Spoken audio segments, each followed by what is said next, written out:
یہ گورکھ دھندا میری سمجھ میں نہیں آ رہا۔ میں نے اس ایرانی کا نام کل رات پہلی بار تمہاری زبان سے سنا تھا یا اخباروں میں دیکھا ہے، اس سے زیادہ میں کچھ نہیں جانتا۔ تم نے خود بتایا تھا کہ وہ رات ہی سے شہر بھر میں اسے تلاش کرتے پھر رہے تھے۔ اسے ان کا ڈرامہ بھی قرار نہیں دیا جا سکتا۔ ایرانی ڈفر ہوتے ہیں، وہ صوفے پر ہاتھ مار کر بولا۔ ایسا ایرانی کہاں پیدا ہو گیا جو آئزک بیل جیسے عفریت سے ٹکر لینے کی ہمت کر سکے؟ یہ نہ کہو، ویرا نے دخل دیتے ہوئے کہا۔ ایرانی عورت کی آنکھ سے کاجل اور مرغی کے پیٹ سے انڈا اس طرح چراتے ہیں کہ انہیں چوری کا پتہ تک نہیں چل پاتا۔ ویرا، بلیک ڈیڈ نے اسے گھورا، کیا تم مجھے کھینچنا چاہ رہی ہو؟ اب میں ایسی کوشش نہیں کر سکتی، میں تمہیں ایک ایرانی کہاوت کا انگریزی ترجمہ سنا رہی تھی۔ ویرا نے پوری سنجیدگی کے ساتھ کہا۔ دوسری بات یہ ہے کہ تم نے روانی میں میرا اصل نام لے ڈالا ہے۔ اس چھت کے نیچے ہمیں کسی احتیاط کی ضرورت نہیں ہے۔ بلیک ڈیڈ نے ویرا کی وضاحت قبول کر کے بے پرواہی سے کہا۔ ہم بے تکلفی سے بات کر سکتے ہیں۔ میں ویرا کی دیدہ دلیری پر حیران رہ گیا۔ مرغی کے پیٹ سے انڈا چرانے کی بات کر کے اس نے یقیناً بلیک ڈیڈ کا مذاق کا اڑانے کی کوشش کی تھی، کیونکہ وہ محاورہ میں نے کہیں نہیں سنا تھا۔ بلیک ڈیڈ کے چونکنے پر ویرا نے اسے مطمئن بھی کر دیا تھا، عباس کرمانی فراڈ نہیں ہے۔ یہ بتاؤ کہ اب تم کیا کرنا چاہتے ہو؟ میں نے پوچھا۔ وہ میری اور آئزک بیل کی لڑائی تھی جو میں نے جیت لی، اس نے میرے منہ در منہ ڈھٹائی سے کہا۔ اگر عباس کرمانی رنگ میں بھنگ کر رہا ہے تو اسے برسے زمین ہونے کے بجائے زیر زمین پہنچانا ہوگا۔ میں یہ کام بھی تمہارے ساتھ مل کر کرنا چاہتا ہوں۔ بلیک ڈیڈ کی وہ تجویز سن کر میرے فرشتے کوچ کر کے وہ میرے تخلیق کیے ہوئے سائے کی تلاش کا کام میرے ہی ذمہ لگانا چاہ رہا تھا، مگر میرے لیے انکار کی کوئی راہ نہیں تھی۔ میں نے پیشانی پر کوئی بل لائے بغیر کہا، میری مجبوریاں تمہارے علم میں ہیں، ان کے ساتھ ہر تعاون کے لیے میں تیار ہوں۔ یہ نہ بھولے کہ ان مجبوریوں کے باوجود تم نے آئزک بیل کو میرے قدموں میں لا ڈالا تھا۔ وہ ویرا کا مشن تھا، وہ اپنے باپ کے خون کا انتقام لینے پر تلی ہوئی ہے۔ پھر اب بھی یہی سمجھو، عباس کرمانی کو ٹھکانے لگانا میرا مشن ہے۔ اس معاملے میں CIA والے کسی سنگین غلط فہمی کا شکار بھی ہو سکتے ہیں۔ معاملے کی نزاکت بھانپ کر ویرا بھی گفتگو میں شریک ہو گئی۔ تم غلط فہمی کا امکان محسوس کر رہی ہو؟ میں نے سوچا۔ مشکل یہ آن پڑی تھی کہ بلیک ڈیڈ کسی پیشگی اطلاع کے بغیر اچانک ہمارے سر پر مسلط ہو گیا تھا، اور اس سے گفتگو کے بارے میں ہمیں اپنی حکمت عملی بنانے کی مہلت نہیں مل سکی تھی۔ مجھے ڈر تھا کہ بلیک ڈیڈ سے ہم دونوں بیک وقت گفتگو کرتے رہے تو مختلف سمتوں میں بہک کر بلیک ڈیڈ کے ذہن میں شکوک و شبہات پیدا کر دیں گے، جن کا ازالہ کرنا دشوار ہو جائے گا۔ CIA والے بہت گھاگ ہوتے ہیں۔ آئزک بیل ان کے سامنے بہت جلد سچ چگلنے پر مجبور ہو گیا۔ وہ یہ ماننے کے لیے تیار نہیں کہ تم امریکہ میں موجود ہو۔ انہوں نے آئزک بیل کے روابط کا کھوج لگایا تو عباس کرمانی کا مشتبہ نام سامنے آیا۔ وہ دل و جان سے اس کی تلاش میں مصروف ہو گئے۔ ویرا بولی۔ میں تمہاری بات پوری طرح سمجھ رہا ہوں، بلیک ڈیڈ نے کھوپڑی ہلا کر کہا۔ اب FBI والے بھی میدان میں اتر چکے ہیں۔ ان دونوں اداروں کی تھیوری یہ ہو سکتی ہے کہ عباس کرمانی ایک طرف آئزک بیل سے مل رہا تھا، دوسری طرف ڈینی کے نام کی آڑ لے کر اسے کوئی بڑا نقصان پہنچانے کے در پہ تھا۔ اس نے وہ فائل اڑائی اور پھر اسی کے ذریعے بلیک میل کر کے آئزک بیل کو ایکسپریس وے پہنچنے پر مجبور کیا اور ناکام قاتلانہ حملے میں اسے زخمی کر کے بھاگ گیا۔ تائی طلب لہجے میں اپنی بات مکمل کر کے وہ خاموش ہوا تو میں دل ہی دل میں اس کے امکانہ تعاون کی داد دیے بغیر نہیں رہ سکا۔ شاید ویرا خود بھی اپنی بات اس جامع انداز میں مکمل نہیں کر سکتی تھی جو بلیک ڈیڈ نے اختیار کیا تھا۔ بالکل، ویرا نے پورے خلوص سے اس کی تائید کی۔ میں یہی سوچ رہی تھی، اگر میں پورے حالات سے باخبر نہ ہوتا تو خود بھی یہی سوچ رہا ہوتا۔ بلیک ڈیڈ نے قدرے جھنجھلا کر کہا، پورے شہر میں لوگ یہی سوچ رہے ہیں۔ مجھے دھیان آیا کہ مائک کو بیکسٹر کی طرف گئے کافی دیر گزر چکی تھی، وہ وہاں سے کوئی خبر نہیں لایا تھا، مگر میں نے اس بارے میں اپنی زبان بندی رکھی۔ بلیک ڈیڈ قدرے توقف کے بعد براہ راست میری طرف متوجہ ہو گیا۔ غور کیا جائے تو یہ سارا کیا دھرا تمہارا ہے، میری مشکل کے ذمہ دار تم ہو۔ الزام تراشی کے معاملے میں بعض اوقات تم بالکل بے دھڑک زبان کھولتے ہو۔ میں نے لہجے میں ہلکی سی تلخی گھولتے ہوئے کہا، کیا عباس کرمانی کا شوشہ میں نے چھوڑا ہے؟ وہ جائے جہنم میں۔ ساری خرابی کی جڑ یہ ہے کہ تم نے آئزک بیل کی فائل کو بے سر و پا سمجھ کر تلف کر دیا۔ اس وقت وہ ہمارے پاس محفوظ ہوتی تو میں وہ لوٹا کر CIA والوں کو قائل کر سکتا تھا کہ وہ عباس کرمانی کے پیچھے جھک مار رہے ہیں۔ یہ بات بالکل درست ہے، اس سے اتفاق کرنے کی صورت میں بھی سارا الزام تمہارے سر آتا ہے۔ فائل اس وقت تلف کی گئی جب تم ہمیں گھاس ڈالنے پر آمادہ نہیں تھے اور ہمیں امریکہ سے بھاگ جانے کا مشورہ دے رہے تھے۔ ان ناخوشگوار باتوں کو بھول جاؤ، اس نے منہ بنا کر تیزی سے کہا۔ پھر یہ بھی بھول جاؤ کہ وہ فائل میں نے تلف کر دی تھی۔ میں نے ترکی بترکی جواب دیا۔ عباس کرمانی کی تلاش میں کافی وقت لگے گا، تم چاہو تو دوسری راہ اختیار کر کے پورے نیو یارک کو اپنی قوت کا احساس دلا سکتے ہو۔ وہ کیسے؟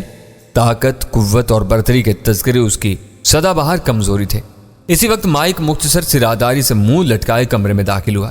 اس کے ہاتھوں میں چائے اور دیگر لوازم سے سجی ہوئی ٹرے موجود تھی۔ مائک کی صورت دیکھتے ہی بلیک ڈیڈ کو بیکسٹر یاد آ گیا۔ میں نے چائے لانے سے پہلے تمہیں کوئی اور کام کرنے کی ہدایت دی تھی۔ وہ مائک پر برس پڑا۔ سوری سر، اب وہ ہمارے درمیان نہیں ہے۔ مائک کا چہرہ کچھ اور لٹک گیا۔ میں اپنی جگہ سن ہو کر رہ گیا۔ بلیک ڈیڈ بے ساختہ اپنی جگہ چھوڑ کر اٹھ کھڑا ہوا۔ ویرا آنکھیں پھاڑ کر بے یقینی سے مائک کا چہرہ تک رہی تھی۔ بلیک ڈیڈ مزید کچھ کہے بغیر تیزی کے ساتھ باہر چل دیا۔ وہ خبر اتنی غیر متوقع اور صدماتی تھی کہ ہم بھی چائے کو بھول بھال کر اسی کے پیچھے ہو لیے۔ سرونٹ کوارٹر کا دروازہ اندر کا بلٹ توڑ کر زبردستی کھولا گیا تھا اور قبضوں پر ایک طرف جھول رہا تھا۔ اندر مسحری پر بیکسٹر بالکل اسی حالت میں پڑا ہوا تھا جس میں نے اسے تھوڑی دیر پہلے دیکھا تھا۔ ڈرائیور اور گن مین سوگوار چہروں کے ساتھ مسحری کے پہلو میں کھڑے تھے۔ بلیک ڈیڈ تیز تیز قدموں سے چلتا ہوا سیدھا مسحری تک پہنچا اور بیکسٹر پر جھک کر زور زور سے اس کے رخسار پر تمانچے مار کر مصربانہ لہجے میں اسے آواز دینے لگا۔ بے سود ہے باس، مائک نے تقریباً رو دینے والی آواز میں کہا۔ ہم پوری طرح یقین کر چکے ہیں۔ نبض کے ساتھ دل کی دھڑکنیں بھی مفقود ہیں۔ بند پپوٹوں کے نیچے پتلیاں پھر چکی ہیں۔ ابھی بدن گرم ہے، شاید یہ تھوڑی دیر پہلے ہی مرا ہے۔ اجازت ہو تو اسے سیدھا کر دیں؟ ڈرائیور نے مسموسی آواز میں پوچھا۔ بدن ٹھنڈا ہو گیا تو اسی حالت میں اکڑ کر رہ جائے گا۔ اس کے ہاتھ پیر سیدھے کرو، بلیک ڈیڈ نے بے رخی سے کہا اور دونوں ہاتھ کمر پر باندھ کر بے چینی سے کمرے میں ٹہلنے لگا۔ یہ ہوا کیسے؟ وہ ٹہلتے ٹہلتے خود کلامی کرنے لگا۔ وہ ذرا سی ڈانٹ پھٹکار سے یوں مر جانے والا دیوزاد نہیں تھا۔ بس مائک نے چھوٹی سی دیوار کی ڈریسنگ ٹیبل کے قریب پہنچ کر اسے متوجہ کیا۔ بیکسٹر نے شاید پانی سے یہ سب ایک ساتھ نکل لی۔ ہم تینوں تیر کی طرح اس میز کی طرف گئے۔ پاتیز خواب آور گولیوں کی ایک خالی شیشی کھلی رکھی تھی، ڈھکن ایک طرف لڑکا ہوا تھا۔ وہیں پانی کا گلاس بھی تھا جس میں بس چند قطرے باقی تھے۔ بیکسٹر کی زندگی کے خاتمے کے تمام تر اسباب وہی تھے۔ اس گونگے سے افہام کی ناگہانی خودکشی پر یک بیک میرا دل بھاری ہونے لگا۔ سوری ڈیڈ، میں نے بھرائی ہوئی آواز میں کہا۔ میں نے اسے گھر سے نہ نکالا ہوتا تو شاید یہ ثانیہ رونما نہ ہوا ہوتا۔ بیکسٹر میری توقع سے زیادہ حساس اور خوددار ثابت ہوا۔ بلیک ڈیڈ نے ایک جھٹکے سے سر اٹھا کر میری آنکھوں میں آنکھیں ڈال دیں۔ اس کی بڑی بڑی چمکیلی آنکھیں نمی سے دھندلائی ہوئی تھیں۔ بیکسٹر خوددار اور حساس نہیں، بہت ڈھیٹ آدمی تھا۔ میرے مہمانوں کی جھڑکیاں وہ سر جھکا کر سہنے کا عادی تھا۔ اتنا سخت جان نہ ہوتا تو برسوں پہلے مر چکا ہوتا۔ بلیک ڈیڈ میرے شانے پر ہاتھ رکھ کر بھرائی ہوئی اور جذباتی آواز میں کہنے لگا۔ اس کے دشمن اس سے گھبراتے تھے۔ وہ ایک ہی مکے میں کسی کا بھی جبڑا توڑ دیتا تھا۔ لڑنے مرنے والے آدمی حساس ہو جائیں تو خون ریزی نہیں کر سکتے۔ اچھا ہوا کہ تم نے اسے نکال دیا، ورنہ اس وقت اس کی لاش گھر میں پڑی ہوتی۔ اس نے خودکشی کر کے ویرا کے حسن کو خراج تحسین پیش کیا ہے۔ آخر میں اس کے ہونٹ جڑ گئے، کوئی کچھ نہ کہہ سکا۔ ہم لوگ دوبارہ مسحری کی طرف گئے تو بیکسٹر کی لاش کو چت لٹا دیا گیا تھا۔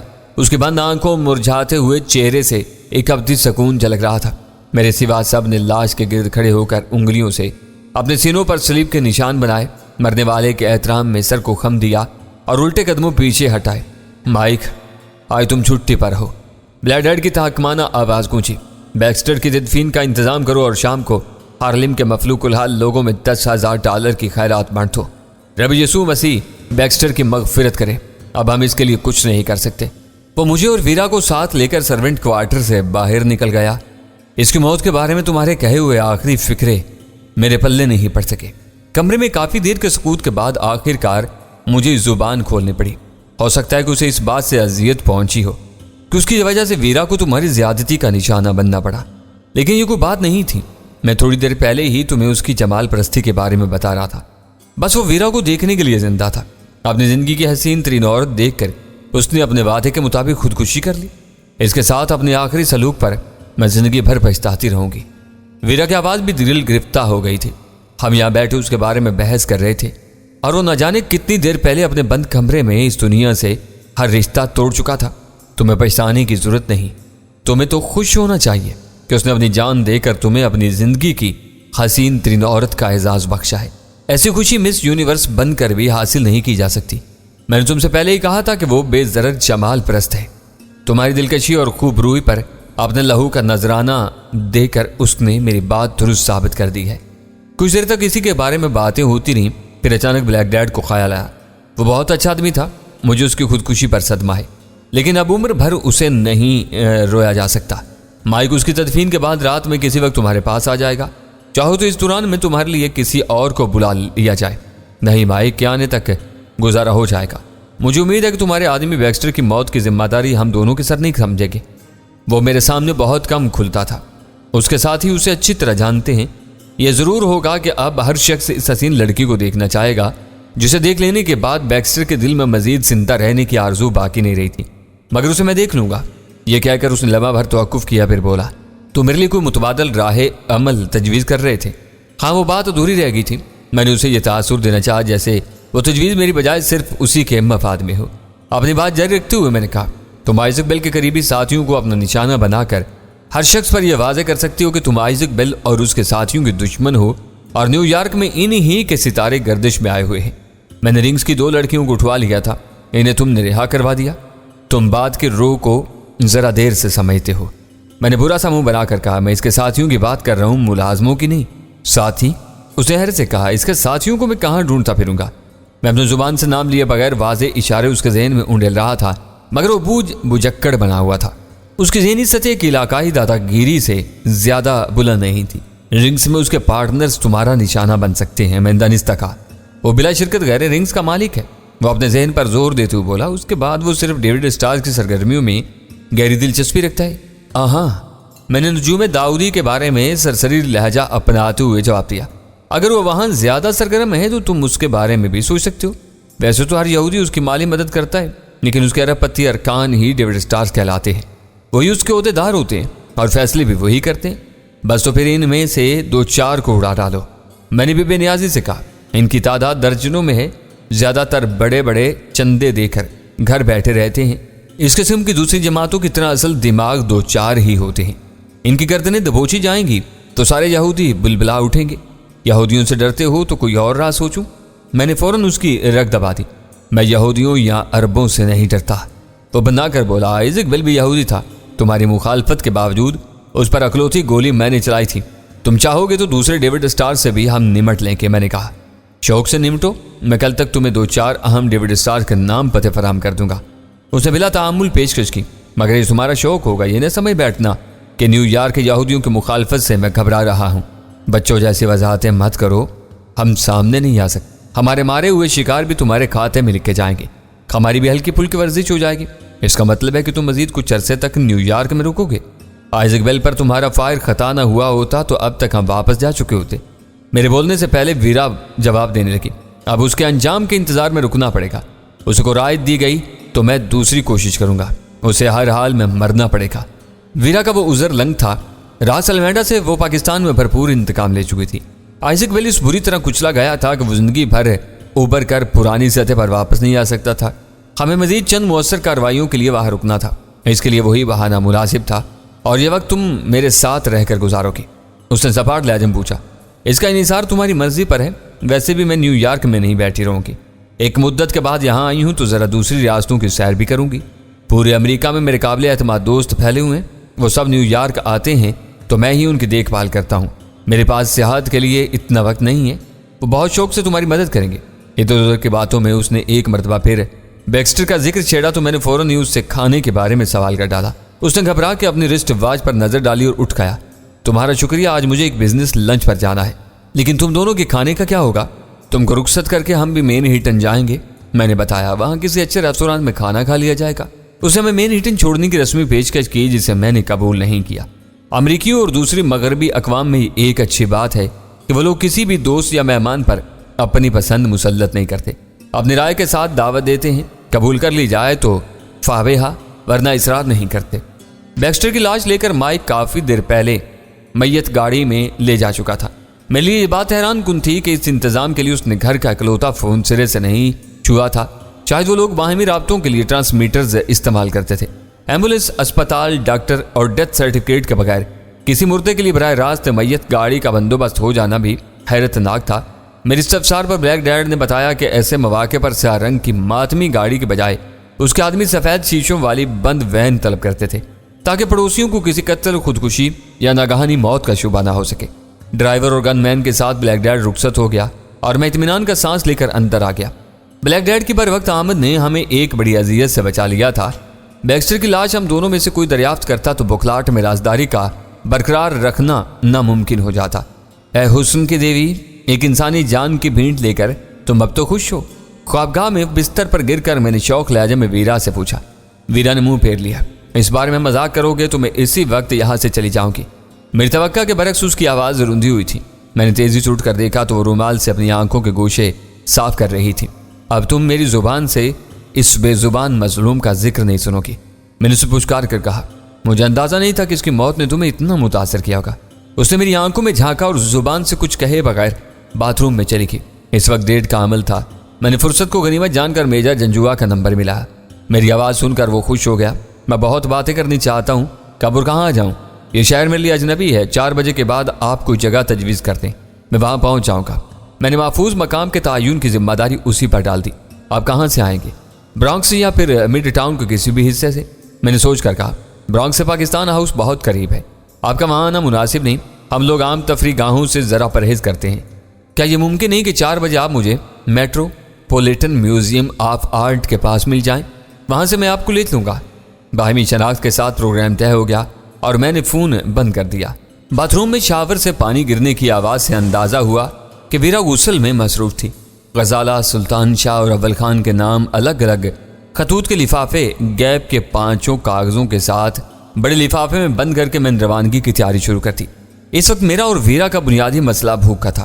گھر سے مین ہٹن کے اوپری مشرقی علاقے میں ہم نے ٹیکسی دانستہ اس سڑک سے گزاری جس پر پاکستانی 2 اہم سفارتی دفاتر واقع تھے۔ وہاں سے نکل کر ہم نے آرٹ میوزیم کو پیچھے چھوڑا اور ایک بارونوں کے علاقے میں ٹیکسی چھوڑ دی۔ ویرا صبح سے صرف چائے پر گزارا کرتی آ رہی تھی، اسے بیئر کی شدید طلب محسوس ہو رہی تھی۔ ہم نے ایک ریستوران میں بیٹھ کر بیئر اور سینڈوچ سے شکم پوری کی، پھر کسی بوتھ کی تلاش میں نکل کھڑے ہوئے۔ وقت بہت نامناسب تھا، لیکن میں میجر جنجوا سے ملنے سے پہلے اول خان سے مختصر سی بات ضرور کرنی چاہ رہا تھا۔ پہلا خالی فون بوتھ نظر آتے ہی ہم دونوں اندر گھس گئے۔ اول خان نے نیند سے بوجھل آواز میں کال ریسیو کی، مگر پھر فوراً یہ اعتدال پر آ گیا۔ اس سے میری بات ہوئے کافی وقت گزر چکا تھا اور وہ خود بھی حالات جاننے کے لیے مضطرب تھا۔ سب سے پہلے یہ سن لو کہ آج میں اپنے کونسل خانے کے میجر جنجوا کو تمہارے نام ایک سر بمہر لفافہ دے رہا ہوں۔ اس میں معاہدے کے 5 اصل کاغذ موجود ہیں۔ تمہارے مشورے کے مطابق میں نے اس بوجھ سے سب کو دوش ہونے کا فیصلہ کر لیا ہے۔ آنکھ بند کر کے دے دو۔ اس کی مسرت امیز آواز آئی۔ تم بالکل صحیح آدمی سے ٹکرائے ہو۔ اس لفافے کے لیے اسے بہتر امین نہیں مل سکتا تھا۔ گھنٹے پر کل شام ناکام قاتلانہ حملہ ہوا۔ وہ بری طرح زخمی ہو کر اسپتال پہنچ گیا۔ آدھی رات کے بعد اسے گرفتار کر لیا گیا۔ یہاں واقعات میں اچانک بہت تیزی آ گئی ہے۔ خدا تم دونوں کو وہاں اپنے حفظ و امان میں رکھے۔ تم بہت بڑے بڑے کام دکھا رہے ہو۔ پرزے 1 دن میں پہنچنے والے ہیں۔ ساری تیاریاں مکمل ہیں۔ 24 گھنٹوں میں کینوپ کو دوبارہ گرڈ سے ملا دیا جائے گا اور دشمن منہ دیکھتے رہ جائیں گے۔ ان باتوں سے پہلے یہ بتاؤ کہ سلطان شاہ کہاں ہے اور کس حال میں ہے؟ اس وقت میرے لیے سلطان شاہ کینوپ سے زیادہ اہم اور ضروری ہے۔ وہ واپس آ گیا۔ اسے اسپتال میں رکھنا ضروری تھا، مگر وہ زبردستی کلفٹن والے فلیٹ میں گیا ہے۔ مجبوراً اسی کے کمرے میں ساری طبی سہولتیں میسر کی گئی ہیں۔ 2 نرسیں اس کی دیکھ بھال پر مامور ہیں۔ اس کی حفاظت کا کیا بندوبست ہے؟ میرے ذہن میں فلم چل پڑی تھی۔ 24 گھنٹے ایک کمانڈو اندر رہے گا، 2 دور رہ کر نگرانی کریں گے۔ اول خان کے پاس میرے ہر سوال کا تسلی بخش جواب موجود تھا۔ غزالہ اس وقت کیا کر رہی ہے؟ میری دانست میں وہ سلطان شاہ کی زیادہ بہتر خیر گیری کر سکتی تھی۔ اول خان نے مجھے یہ بتا کر حیران کر دیا کہ غزالہ اس کے ساتھ ہی فلیٹ پر منتقل ہو گئی تھی۔ مجھے یہ سن کر اطمینان ہوا کہ سلطان شاہ کے ساتھ ہر وقت فلیٹ کے اندر 4 نفوس اور باہر 2 کمانڈوز موجود رہیں گے۔ مجھے اندیشہ تھا کہ زخم خوردہ دشمن اس کی مکمل صحتیابی سے پہلے اس پر قاتلانہ حملے کی کوشش ضرور کریں گے۔ نیک موڈلے کا پاکستان سے ورجینیا پہنچنا اس امر کا غماز تھا کہ وہ نئے تقریبی منصوبے لینے کے لیے اپنے وطن لوٹا تھا۔ وہ مصر ہے کہ مدن موہن کے چکر میں پکڑے جانے والوں میں سے 2-3 آدمیوں کو ذبح کر کے کہیں پھینک دیا جائے۔ اس کا خیال ہے کہ اس طرح دشمنوں کو یہ باور کرایا جا سکتا ہے کہ تم پاکستان میں موجود ہو۔ ایسی لاشیں شہریوں میں خوف و ہراس کی لہر دوڑا دیں گی۔ وہ صحیح سمت میں سوچ رہا ہے، مگر کمزوری کی وجہ سے جذباتی ہو رہا ہے۔ میری بھی خواہش ہے کہ وہاں کوئی بڑا چکر چلتا رہے۔ میرا نام چھپنے کے باوجود یہاں کوئی یہ یقین کرنے کے لیے تیار نہیں کہ میں امریکہ میں موجود ہوں۔ اس سے مجھے زبردست فائدہ حاصل ہو رہا ہے۔ تم مطمئن رہو، یہاں ہم غافل نہیں ہیں۔ دشمن کو سر اٹھاتے ہی بے رحمی سے کچل دیا جائے گا۔ معلوم ہوتا ہے کہ پچھلی ناکامیوں کے بعد سبھی زیر زمین چلے گئے۔ اس بھول میں نہ رہنا۔ ڈرا اور CIA کا گٹھ جوڑ بہت پرانا ہے۔ وہ اچانک کسی بھی سمت سے وار کر سکتے ہیں۔ انہیں سکون سے پنپنے نہ دو۔ ان کی بلوں کو کریدتے رہو، کوئی نہ کوئی موزی تمہارے ہاتھ آتا ہی رہے گا۔ تمہاری جیسی چھیڑ چھاڑ کر کے اس کو نبھانا میرے بس سے باہر ہے۔ گڑبڑ ہو گئی تو الٹی آنتیں بھی گلے پڑ سکتی ہیں۔